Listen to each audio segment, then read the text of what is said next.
I've spent my career investigating body image, particularly within adolescence. My PhD, which I conducted at Trinity College Dublin, focused on how social media affects adolescent body image. And it also investigated whether self-compassion was a helpful approach for helping students navigate those self-critical thoughts that arise when we compare ourselves to others on social media. After this, and another area of my work, I was involved in the My World survey, which is the largest national survey of youth mental health in Ireland. And I was involved in analysing data of over 33,000 young people across Ireland. And we were interested in focusing on the risk and protective factors for body image and also disordered eating. And currently, as Ailish mentioned, I am working with the Irish Research Council. I'm funded by the Irish Research Council, and I work with Jigsaw at the National Centre of Youth Mental Health. I also work with the Be Real Foundation in the USA, which is a non-for-profit, which is designed to create resources to support body image in schools. And together we have created a new body image programme for students across Ireland. And I'll speak to that a little bit today. But in essence, tonight, I hope to draw together the knowledge that I've learned from these various research experiences to give you some kind of practical tools and suggestions to support a young person's body image and also eating disorders. So tonight, talk will take part in two kind of, I will focus on two kind of areas. Firstly, we will look at body image and how you might support body image. And again, a lot of the themes for supporting body image are resonant for eating disorders, but I'll also move on to looking at eating disorders and how you might support someone with an eating disorder and look at some specific strategies related to that. And I'm aware that many of you may have different knowledge, understanding of body image and eating disorders. So tonight I'm just going to begin with some definitions to bring us all on the same page. So the first thing that I'd like to define is body image, which it's a multifaceted construct. It includes the thoughts that we have about our appearance, so whether we think that we're attractive or not. It also encompasses feelings. So this might be feeling pride in our appearance or shame. And it also relates to behaviors that relates to one's body image. So this might encompass checking one's appearance or reflection in mirrors and things like this. Eating disorders, then, on the other hand, are complex mental health conditions that can profoundly impact a person's thoughts, feelings, and behaviors, and they can significantly impact someone's health and functioning. A question that I often get is, what is the difference between body image concerns, eating disorders, and disordered eating? And this is a great question.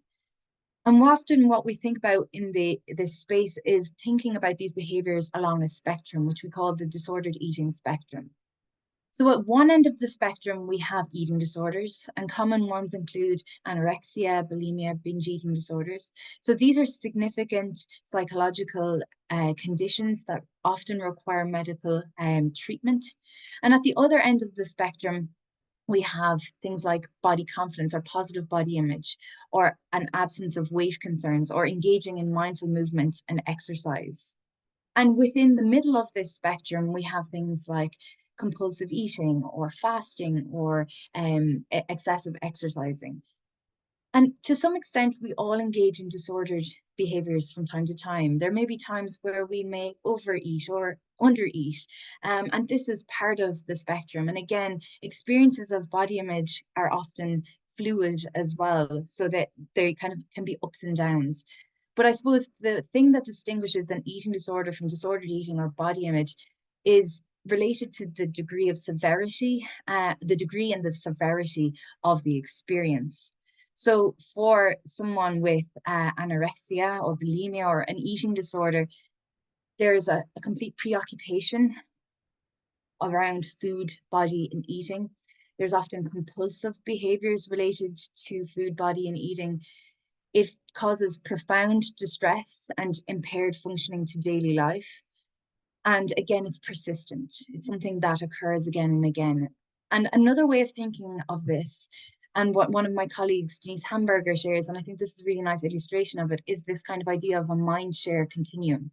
So that all of us, to some extent, think about food, body, and eating. But for someone with an eating disorder, their whole 100% of their mindset is often taken up by these thoughts or these preoccupations with food, body, and eating. And then at the other end of the spectrum, people's thoughts are taken up by other things apart from food, body, and eating. And I suppose the focus of my research and my work is to try and shift people towards this kind of area where less space is given towards these thoughts related to food, body, and eating, and an individual can enjoy and experience other paths of their life and focus on these. And so a lot of my work focuses on this prevention side. So we know that, let's say, body image is a key risk factor and it often maintains eating disorders. And so what my research and work focuses on is that kind of prevention piece. How do we support someone's body image so that they don't experience an eating disorder? I would caveat that the eating disorders are very complex and there are multiple different causes for eating disorders. And I will touch on some of those later on tonight. And that the second part of the talk around supporting eating disorders is looking at kind of how you might support someone going through treatment and recovery. But the first part of tonight is looking at body image and kind of prevention. But before I get into that, I suppose I want to set the scene or the context and drawing on this mindshare continuum and where we all fall somewhere on this preoccupation with food, body, and eating.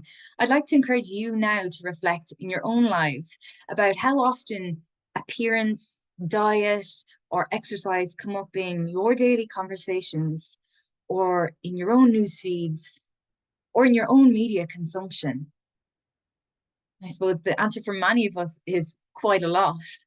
And I like to think of it in terms of this analogy of a fishbowl, and that in our society, we live in a very appearance-centric society where we are infiltrated with images from magazines, media, social media, telling us what we should look like and what are societal ideals.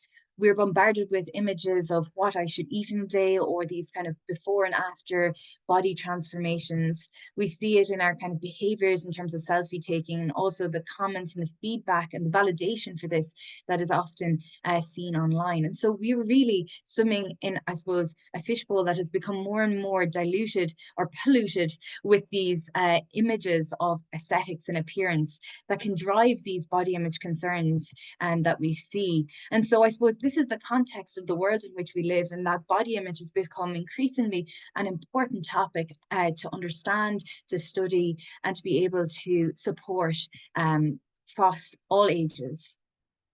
I suppose tonight I'm going to focus on adolescence and childhood as kind of the focus, but it's important to note that body image impacts people across different age groups and across the lifespan. But just for the purposes of tonight, because the audience is predominantly parents, we're going to be focusing in on the younger age groups. And given the appearance-centric society that we live in, I suppose it's no surprise that body image is a key concern for teenagers. So in a survey done with teenagers in Ireland in 2012, body image was reported as the #1 factor that was impacting the mental health of young people, second only to exam stress. About 77% of adolescents globally report body image distress. So this is preoccupation or dissatisfaction with appearance. And less than half of adolescents in Ireland were satisfied with their appearance, according to the 2019 My World survey, again, the largest national survey of youth mental health in Ireland. So we can see that body image is a key issue for young people. And I suppose when we think about body image, it can be experienced both positively and negatively. A lot of the research is focused traditionally on this element of negative body image. This is often experienced as a discrepancy between how one thinks one should look and one actually looks.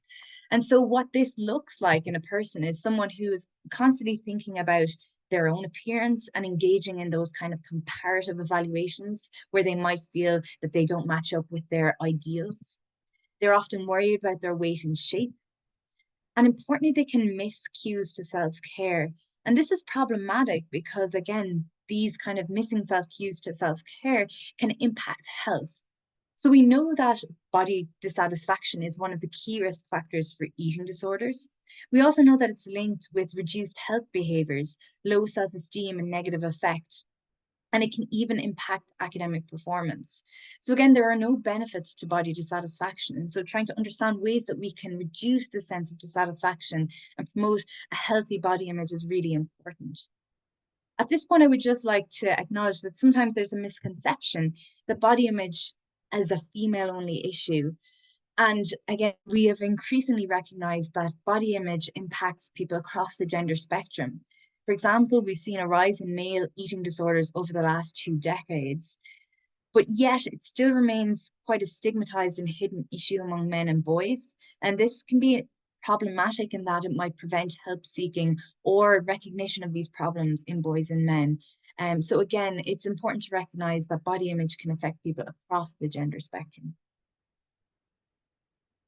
In terms of what we are hoping to achieve in terms of supporting body image, we're trying to create this sense of positive body image, which is a distinct experience than negative body image.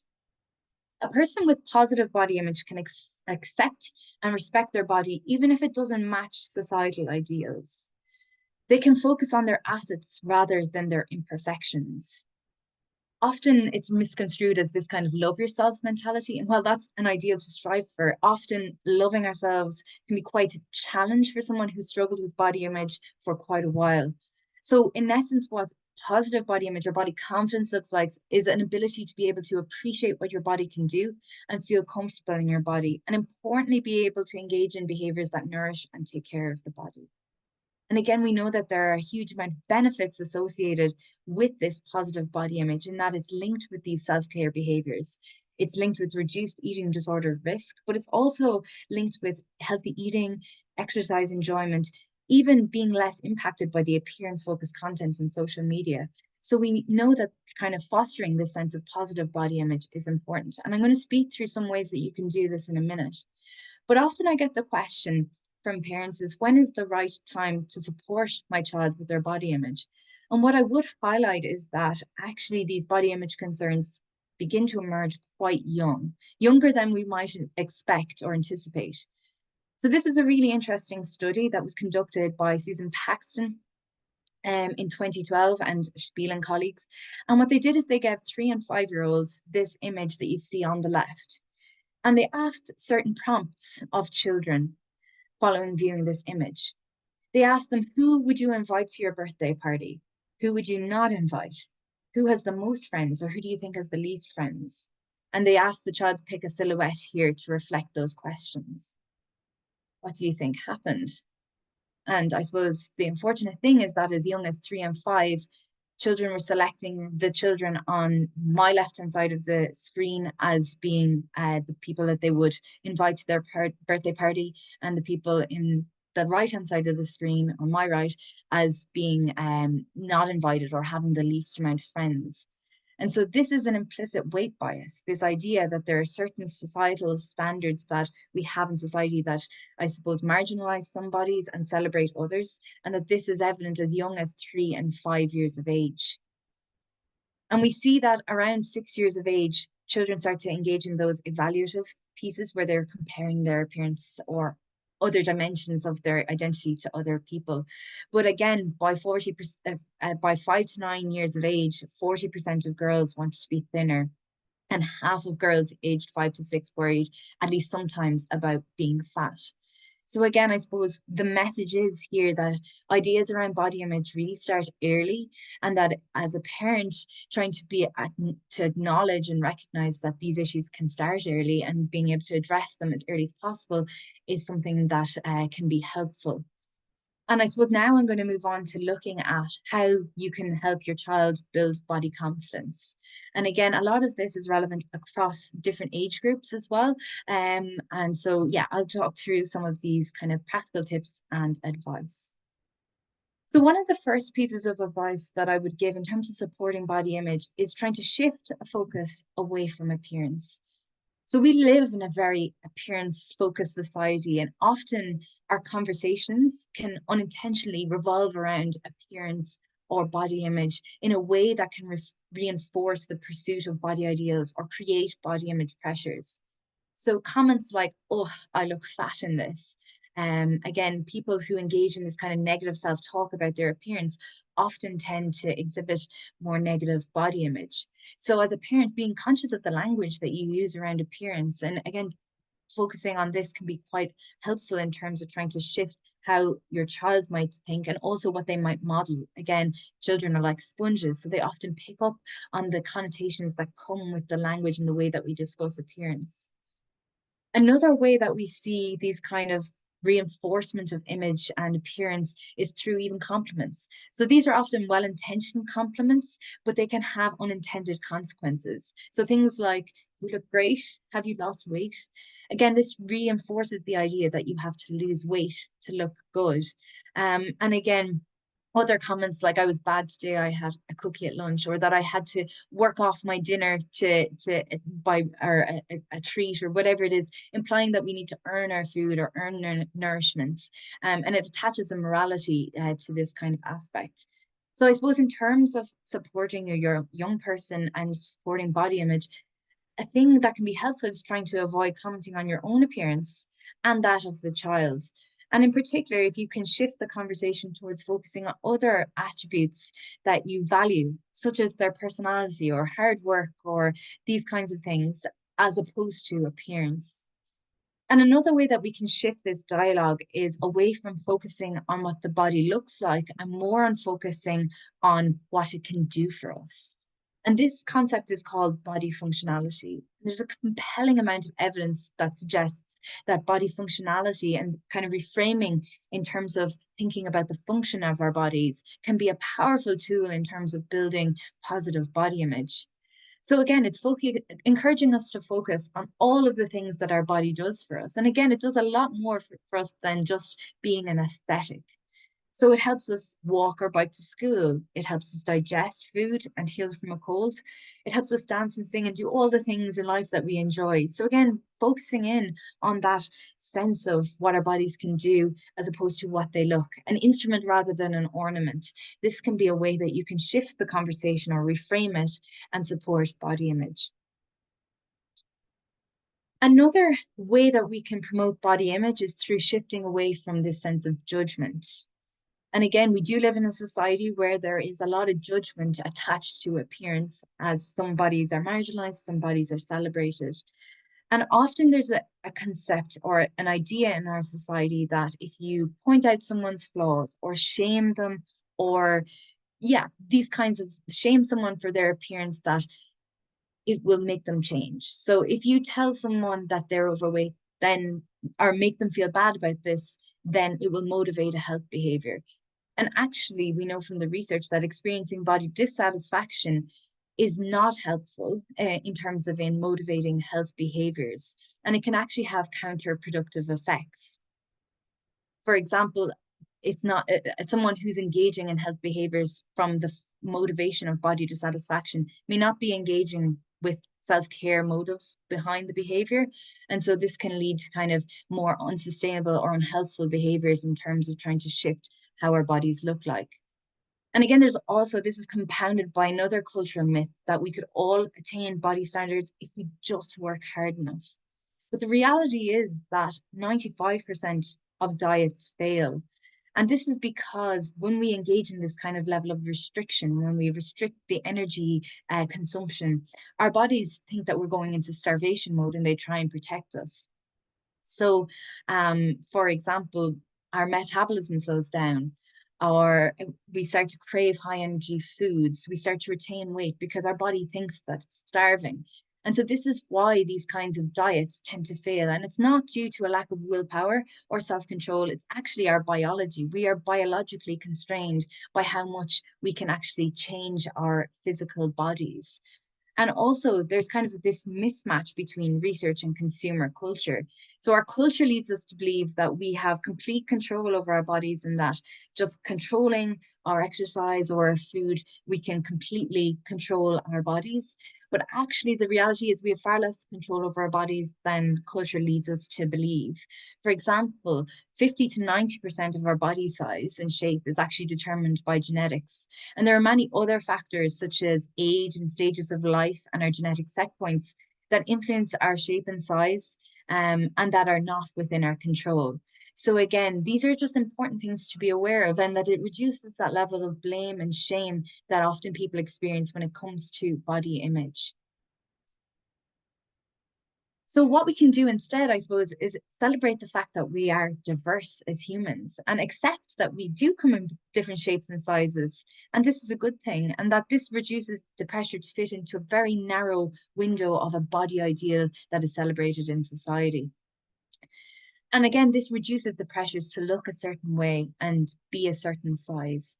And what is often helpful is to move that focus away from these metrics that we often attach to appearance, things like BMI, calorie counting, size of clothing, and instead focus in on the kind of behaviors that might support and nourish our bodies. Things like listening to our bodies, engaging in behaviors or movements that is enjoyable, and that kind of nourish us and make us feel happy. These are kind of ways in which we can shift the focus away from those kind of these narrow focuses and kind of, I suppose, take care of our bodies in different ways. The third way that we can try and encourage positive body image is through this concept of self-compassion. So self-compassion is considered to be an emotional regulation strategy that allows us to self-soothe in times of difficulty and distress. And in essence, self-compassion provides that mindset shift as to how we can accept our bodies, because it, I suppose, highlights that we're not all perfect, that we are flawed, and that's part of being a human, and that's okay. And crucially, self-compassion targets that self-criticism and shame that often underlies eating pathology and body image concerns. And we know from the research that there's a huge amount of evidence to support higher levels of self-compassion being associated with lower levels of eating pathology, body image concerns. And we know that kind of self-compassion programs that teach this kind of concept to people can be helpful, and it can be helpful for teenagers as well. And I suppose the reason why self-compassion is helpful is that often we default to being critical. Our default mindset, I suppose, is that of an inner critic.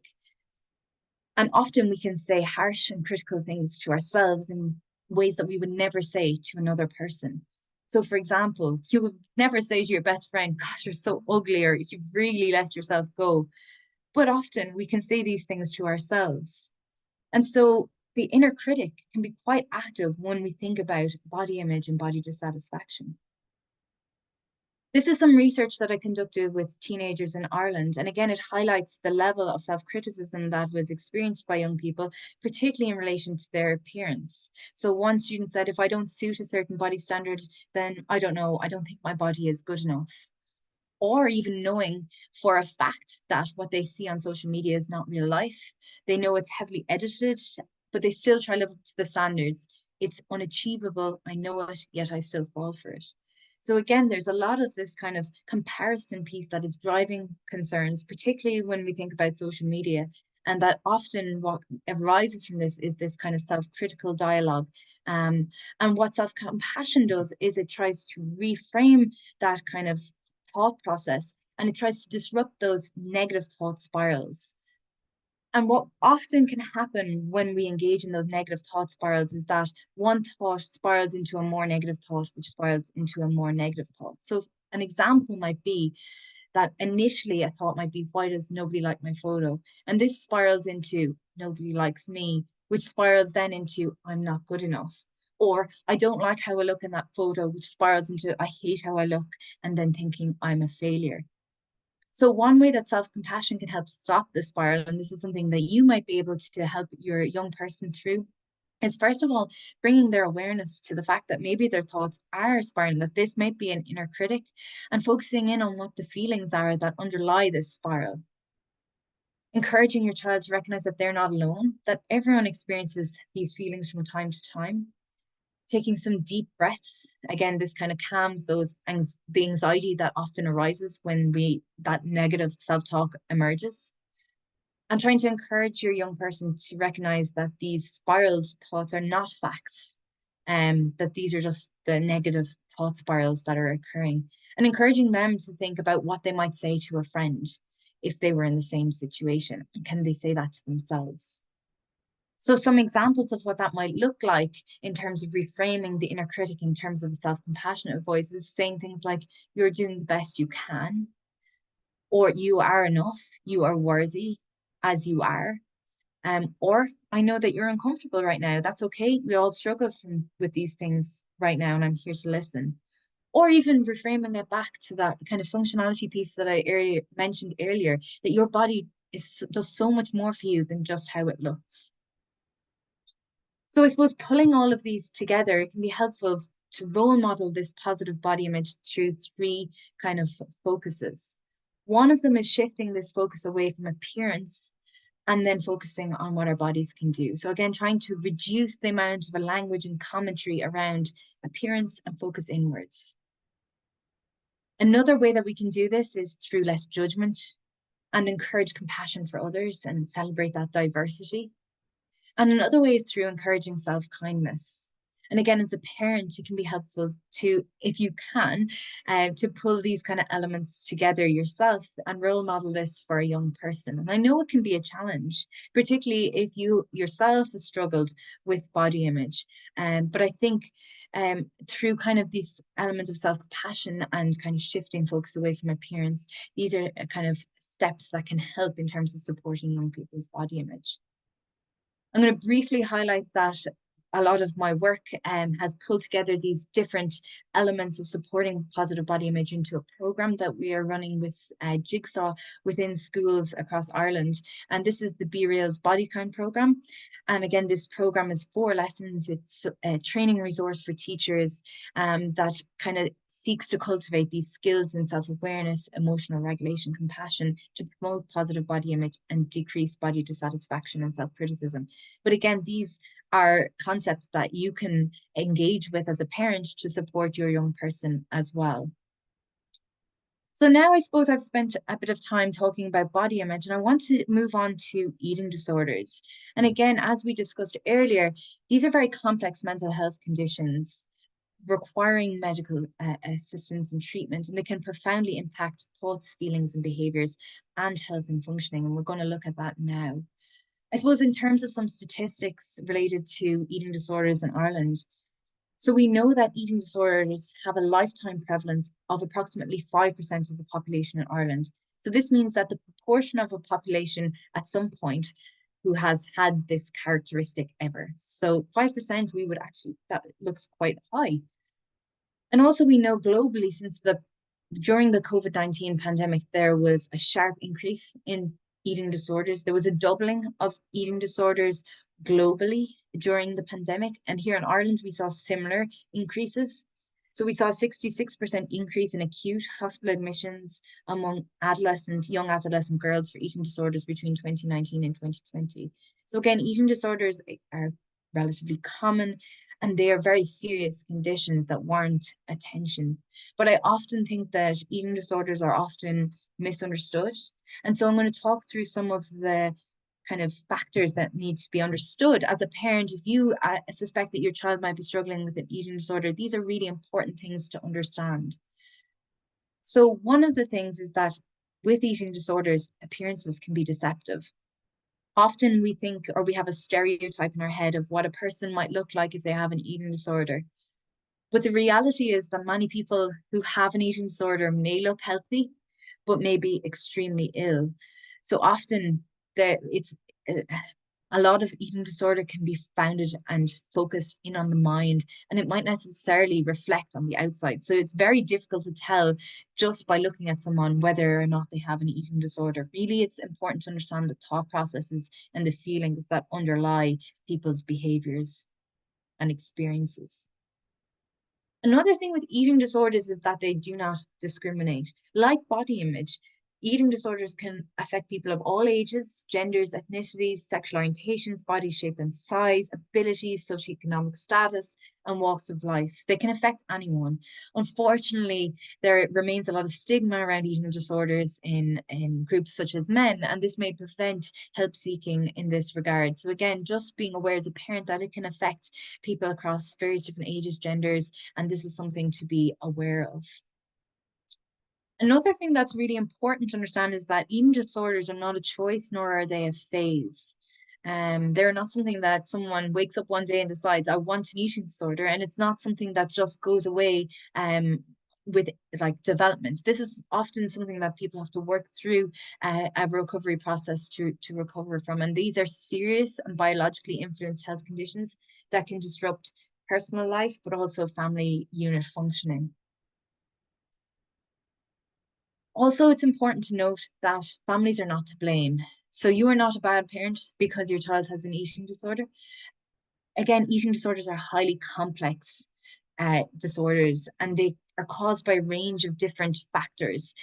Often it's thought to be a kind of a combination or an interaction between biological factors like genetics, psychological factors like personality or self-esteem, and social factors, so societal pressures, and also even kind of life events, stressful circumstances, abuse, these kinds of things.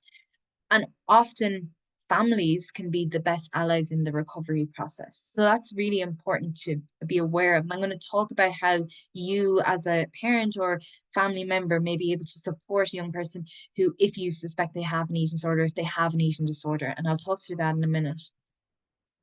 Also, what's important to understand is that eating disorders are not just about food and eating, although often those are the symptoms that we can recognize, or this is often the way it manifests.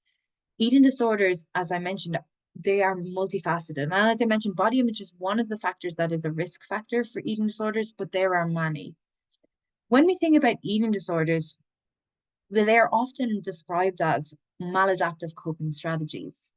So initially, they provided a sense of security or comfort or control, but slowly they quite quickly then tend to lead to difficult patterns that can be hard to break. So this is how an eating disorder manifests. So thinking of it as a maladaptive coping strategy, and that it had initially provided that sense of control, but then it manifests as something that takes over, and it's something that becomes distressing to the individual. I'd also emphasize that full recovery is possible. So I, changing one's thoughts and behaviors related to appearance and in an eating disorder context can be really challenging. But it is important to remember that full recovery is possible, and early detection and treatment are important. And I'll talk about maybe how you might detect or recognize some signs and symptoms, and also some pathways towards treatment. But before I touch on that, I'm going to talk about the causes of eating disorder. And again, there's no single cause. Often it's a coming together of various risk factors. And some people describe that there's a particular event that happened, and after which they recognize that the eating disorder manifested. For others, that's not the case, and that these are just a range of different factors that come together to influence the disorder. So some of these are internal, like genetics, personality, body dissatisfaction. Some are external, so these are societal pressures, stressful events, etc. The three most common eating disorders are anorexia nervosa, bulimia nervosa, and binge eating disorder. There are a range of other types of disorders, but again, these three disorders are characterized by that kind of being a maladaptive coping mechanism, that somewhere this disorder provided a sense of comfort, and that these kind of patterns have broken down and it becomes something that is unhelpful. And again, if you wanted to learn more about these specific disorders, I'd encourage you to check out the BodyWise website, which goes into detail about these. Again, I'm conscious we're short on time tonight, but I suppose I wanted to highlight that there are various different types of disorder. There are various different signs and symptoms for each of these different types of eating disorder. But some of the symptoms you may notice relate to behavioral, emotional, psychological, and physical. So behavioral might be that a young person is focused on weight. They may avoid eating socially, engage in secretive eating.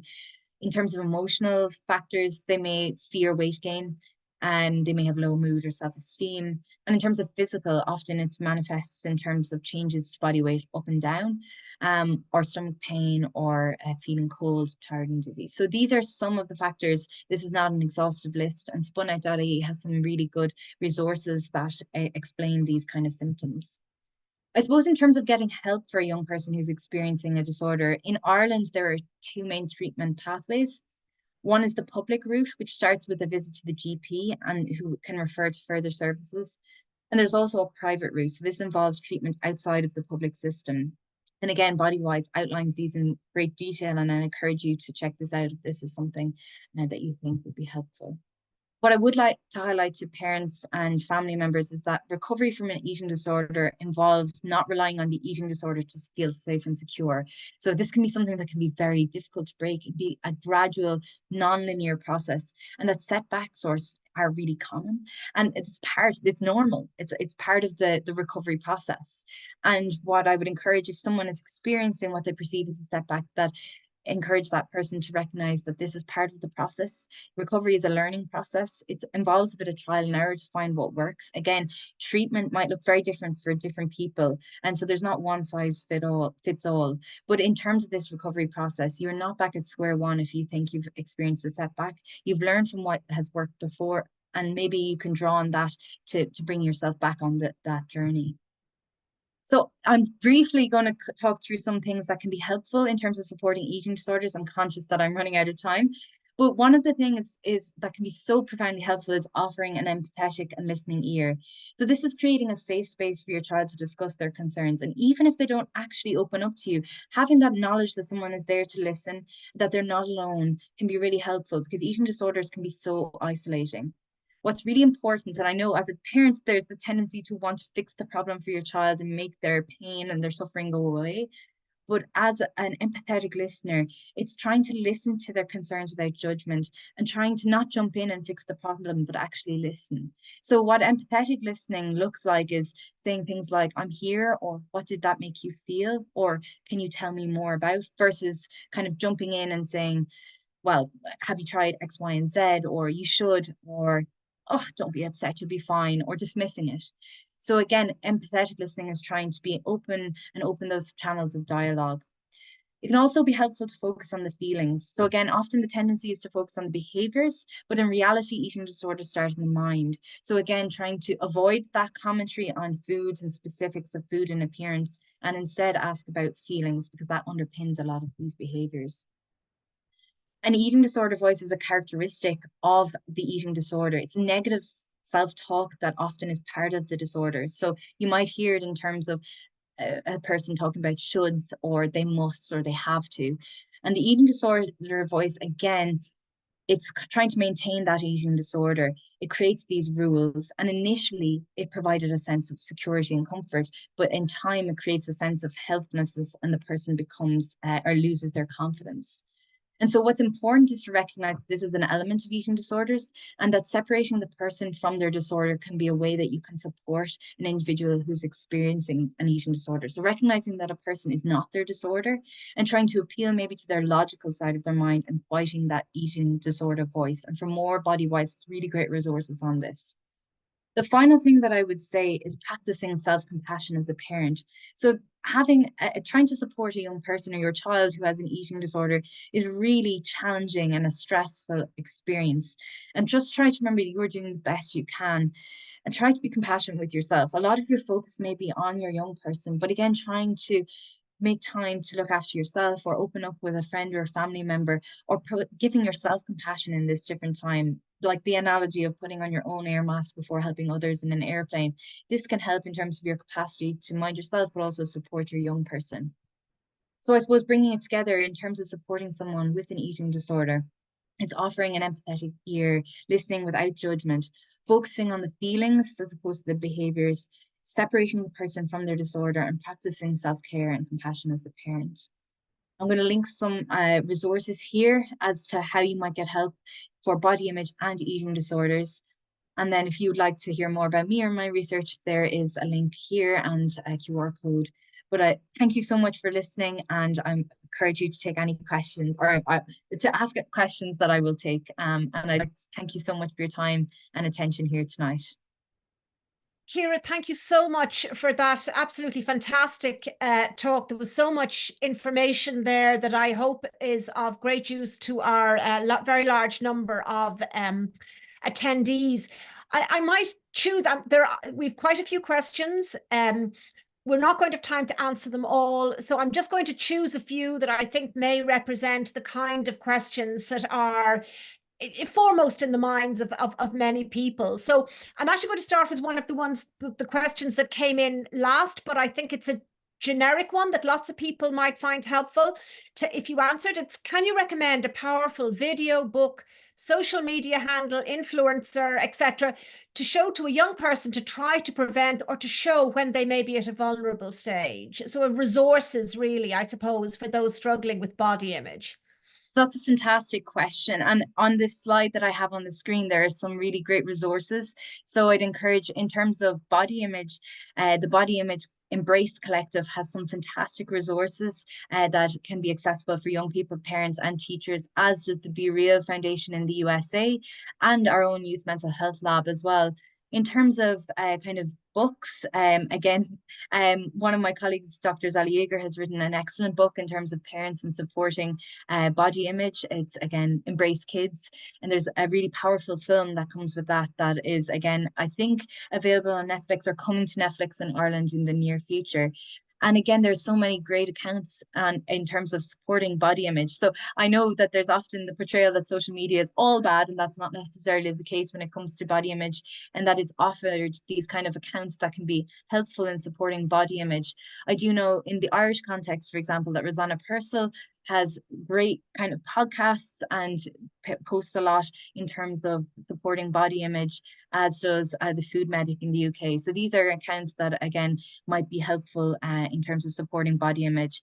And also, again, the Embrace Collective have resources and link to other resources or other influencers they've kind of within their page as well. So these are some of the kind of body image resources. And again, of course, with eating disorders, Jigsaw have some great resources in terms of their Ask Jigsaw, as does Bodywise. They have a range of different resources. They also host a podcast as well. So there are lots of different resources that I've kind of touched on, and hopefully that one of those might resonate with the young person you're trying to support. Thanks, Ciara. That's a great list of different resources there. There's one question here that I think I'll put to you, which is, I can see that someone has interpreted maybe what you're saying is that we should be throwing out BMI and calorie intake, and conclude saying you can't simply eat everything. You need to encourage healthy eating habits. But I'm assuming that you're not in any way saying healthy eating shouldn't be encouraged. And Absolutely not. On that. Yeah. Yeah, that's a great question. And I suppose a really important part of building a positive body image and is kind of engaging in that kind of behavior that nourishes our body. That includes eating mindfully, engaging in activities and exercise that supports our bodies. And I think sometimes the focus on the metrics can often detract from that focus on health. Often people get wrapped up in the metrics, and that's why we're saying focus internally on the kind of, again, our bodies are very intuitive, and it's trying to tune into what our bodies are saying and telling us in terms of eating a balanced kind of and getting various nourishment and nutrition. And I suppose it's just shifting the focus away from numbers as opposed to behaviors or the process. I'm not saying that we shouldn't focus on health. That's a really important, that's the core facet of body image, is that if we have positive body image, we're more likely to take care of ourselves in ways that support our health. And so that's, I suppose, why I'm kind of shifting that focus and just thinking about that element as opposed to BMI and calorie counting, which can often have unintended and unhelpful consequences in terms of managing health, and can often have so that's no, that's really helpful, and I hope that's helpful to everybody listening. Another one here, I've often found that though I speak positively about my daughters, saying things like "you look beautiful" or "that's very pretty," she would respond negatively with "no, I'm not, and you're not beautiful enough to be my friend." When would you consider a child's response worrying? And if the positive body talk has no impact or reinforcement on the child's self-talk, is that something that you think you'd be concerned about? So sorry, Eilish, the question was. So I'm guessing it's a parent who's, or well, it is a parent, because this parent is saying that they speak positively to their daughters, saying "you look beautiful" or "that's very pretty," and the daughter responds "no, I'm not." So sort of, I suppose, is that something that you would be concerned about, or what would you suggest could be done to reinforce and develop a positive body image? So I think body image is influenced by a variety of different sources. So you might be giving her input as a parent, but she might be picking up, or they might be picking up on different messages about their appearance from society, etc. And they may be forming their own kind of concept that, again, they might be jarring with yours or kind of contradicting what you're saying. At this point, I would actually have a curiosity about what the child is saying. So if they're coming to you and saying, no, I'm not pretty, maybe try and understand where that's coming from. What is actually the source of that the kind of the thought process underpinning where they're coming from. And maybe you can kind of bring those ideas that, you know, we're all different and that there are different elements that are beautiful in everyone, and trying to focus on those kind of elements and not dismissing that their own thoughts and feelings. I mean, again, I think it's important to acknowledge that maybe she may not, or they may not feel happy in their appearance, and maybe understanding where that's coming from, and is there a way that you can work towards building something that's more positive, and or kind of coming to that acceptance and appreciation. And I think it's great that you're reinforcing that you kind of love your child, and I think the key thing is that it's acceptance regardless of what they look like. And I think that's a really important message to get through, and that you love them no matter if their body changes, and that you love them more than just what they look like, that there are many different qualities that you value, and it's not just their appearance, and that their appearance, your love is not conditional on their appearance as well. So I think for that case, I think it's trying to understand where the behaviors are coming from, or the thoughts patterns. And maybe I would refer you to the resource that I alluded to, Embrace Kids. This is a parenting resource that, again, kind of goes through these scenarios in detail, and you may be able to find some kind of guidance there that might be helpful. Thanks, Ciara. So Ciara, we're into the last few minutes. So if I could ask you if you wouldn't mind putting up the yes, exactly, the QR code again. Now, so my apologies. I think one of the links that was that I put into the chat may not have worked, but hopefully this QR code will work. If you can't get the QR code working, you can email me. So you should have my email address. I'm ailish.hennessy@ucd.ie, and my email will have been in all the invitations that you received with the Zoom link for the webinar this evening. So just to remind you that this is a study that we are doing. What we're trying to understand is in what circumstances do young people believe that it is important for another young person to get help for a mental health problem? And so we're looking for parents to give permission for a child to take part. And if you follow this QR code or the link, you'll find more information about our study. And if you are willing to allow your child to take part, you can then either show them the QR code or forward the link to them with a request that they take part. And we'd be very grateful if you would do that. So it just remains now for me to thank Ciara so much for a really fantastic talk this evening. I think you'll see in the chat that we have put information into there about talks that we have next week. So next week, I'm going to be talking about positive parenting to support young people's well-being.